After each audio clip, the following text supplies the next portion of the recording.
ज़कात के हवाले से एक अहम मसला, उस पर भी तवज्जो देनी चाहिए। बिलखुसूस मैं ख़वातीन से अर्ज़ करूँगा कि जो ज़ेवरात आप पहनती हैं वो चांदी के हों या सोने के हों। हमारे यहाँ आमतौर पर यह कहा जाता है कि ये ज़ेवर चूँकि इस्तेमाल में है उस पर ज़कात नहीं है, जो चीज़ इस्तेमाल में ना हो उस पर ज़कात होती है। ये बिल्कुल गलत है। जो चीज़, जो सोना, जो चांदी आपके इस्तेमाल में है तो उस पर भी ज़कात होगी।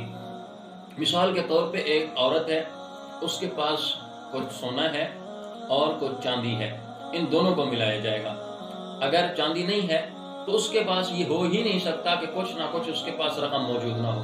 सोना और उसकी रकम को मिलाकर अगर वो निसाब को पहुंचता है तो उस पर लाज़िम है कि वो ज़कात अदा करे।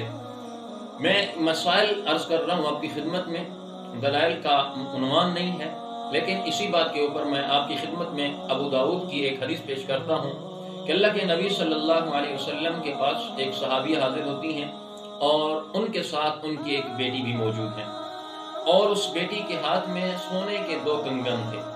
अल्लाह के नबी सल्लल्लाहु अलैहि वसल्लम ने उस खातून की तरफ तवज्जो फरमाई और फरमाया, क्या आपने अपनी इस बेटी के कंगनों की ज़कात अदा की है?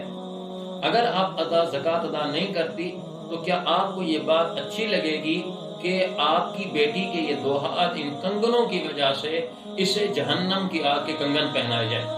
सहाबिया ने जब अल्लाह के नबी सल्लल्लाहु अलैहि वसल्लम की ये बात सुनी तो अल्लाह के नबी सल्लल्लाहु अलैहि वसल्लम की सहाबिया ने फौरन अपनी बच्ची से वो कंगन उतार कर अल्लाह के नबी सल्लल्लाहु अलैहि वसल्लम की खिदमत पेश किए कि अल्लाह के नबी आपके लिए हदिया है, आप इसको कबूल फरमा लें। तो सहाबिया ने देखे अपनी बेटी से हकीकी मोहब्बत का सबूत दिया कि मेरी बेटी दुनिया के कंगन, दुनिया के अंदर सोने के कंगन पहने या ना पहने, लेकिन आखिरत के अंदर मैं इसे सोने के आग के कंगन से नहीं पहनवा सकती। इससे मालूम हुआ कि वो ख़वातीन जो ज़ेवर इस्तेमाल करती हैं, अगर आप उसकी ज़कात अदा करती हैं तो ज़रूर पहने।